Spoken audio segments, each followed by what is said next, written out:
They're back. For years, Detroit has been overlooked, forgotten even. A city that has fought through the toughest of times, and a franchise that's been stuck in the shadows on the outside of NBA title contention looking in. Don't jump off the boat. We gotta stay together. But now, Detroit is rising again. And if the rest of the NBA isn't paying attention yet, they're about to have a major problem. This team is young, hungry, and poised to bring the glory days back and revitalize a city and community. Let's break down why I think this is the dark horse in the East and why the NBA has a Detroit Pistons problem. Now, I want to start off with what they did this offseason, or more importantly, what they didn't do. They didn't make a panic or short-term trade anybody. I think it would have been a huge mistake if they would have, and I'm usually a guy who encourages teams to take swings and go for it when the window is open, but this situation to me is different. Why?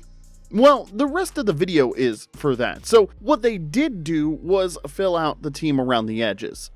They lost 3 key players from last season's playoff rotation in Dennis Schroeder, Malik Beasley, and Tim Hardaway Jr. There's some teams out there that would derail because of this, but not the Pistons. They added Duncan Robinson to be the elite spot-up shooter and Karis LeVert to be the spark plug scorer off the bench. But the biggest additions this offseason for Detroit weren't from trades or free agency, they came from players that were already on the roster. What gets hidden in that great end of the season last year was the fact that their second best player, Jaden Ivey, was out with a fractured leg. Free throws make it 84-79, though. That's close and too close as far as the Pistons fans are concerned. Here's Cade with the long gun. It's off the rim. Tapped outside. Jaden Ivey went for it. Blocked down from behind inadvertently by Cole Anthony, but Jaden Ivey's in a lot of pain. Occur, sure. The speed and quickness of guys, and He is a super athlete, damn good spot-up shooter, and is the secondary playmaker this team needs to take the next step. 5-point lead for Brooklyn. Cunningham dances in. Ivy. Nice cup to the cup. Now, before he got hurt, he was averaging 18, 4, and 4 on the best shooting percentages of his career. In my opinion, getting him back is their big offseason move. And if he takes another step forward alongside Cade, that's when things start to get scary for the rest of the East. But that's not it for healthy players coming back. Isaiah Stewart is one of the best backup bigs in the league and a lifeline to the bad boys Pistons of old. Getting him back will help the rotation and adds more toughness to a team that already has an A in that category. Getting Ivy and Stewart back is huge, but to take the next step, it's going to come down to growth, and 3 guys in particular are ready to take that leap. Ron Holland II looked like a rookie last year. But the Pistons take it away. To the basket for a jam, and hangs another triple-double. Meantime, Ron Holland to the basket, off the glass. Good! That's a strong. He was confused and out of place most of the time, but as the year went on, you could see that something's there.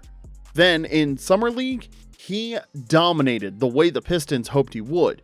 He can't shoot it all yet, but there are plenty of things he can do. He's big, strong, and physical. He attacks the rim like it stole something from him, and he is going to be an elite defender, much like Ausar Thompson. He gave Jalen Brunson fits, and yeah, Brunson got his, especially the series clincher, but he had to work for everything. Man, that dude was tough to play against. He's big time, and I told him straight to his face after the series. I mean, he made me work, so I got a lot of respect for him. Ausar's offense is behind his brother, but his defense is right there with him. I'm hoping for an increased role on offense this year. That one's short for Beasley. and you say thank you. Ausar Thompson behind the back, down the lane to the rim, lays it up, lays it in! Razzle dazzle from Ausar Thompson. Getting him to play in the open space with shooting and big surrounding him will unlock the next level for Ausar.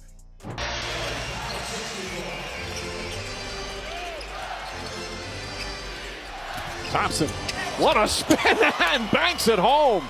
The speed. I mean, to do this at that speed with a defender closing at you. And in that open space, you can throw some lobs to my first-time All-Star prediction, Jalen Duren. Duren is a mountain of a man who is more than just a big body. He's got skill, touch around the hoop, and an endless motor.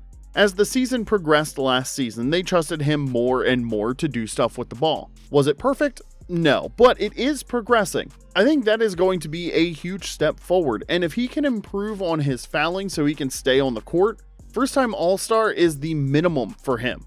Cade with a lob. Jalen Duren with a rebound. Cade to forecourt. Lob to JD for a jam. Watch. Malik Beasley drive. Puts it up. No. Slam. But all of this praise and growth means little without the one thing every team needs: their dude. And Cade Cunningham is that dude.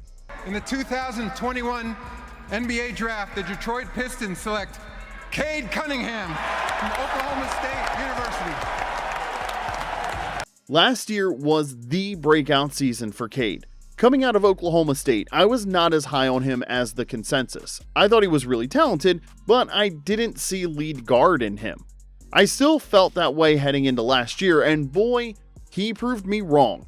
Last regular season, he proved to the basketball world that he is the guy and that he can be the dude to lead a team to the promised land.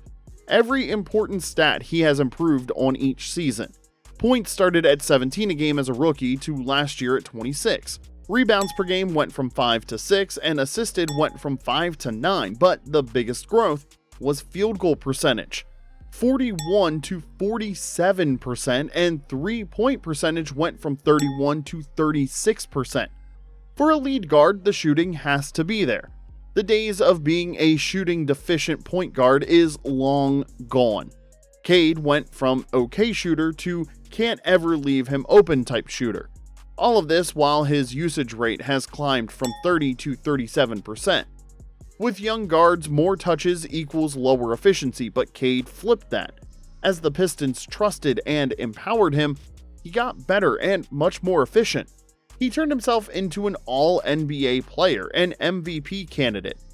He turned himself into a dude. The Pistons built this team around the thought that Cade was exactly what he showed the world last season.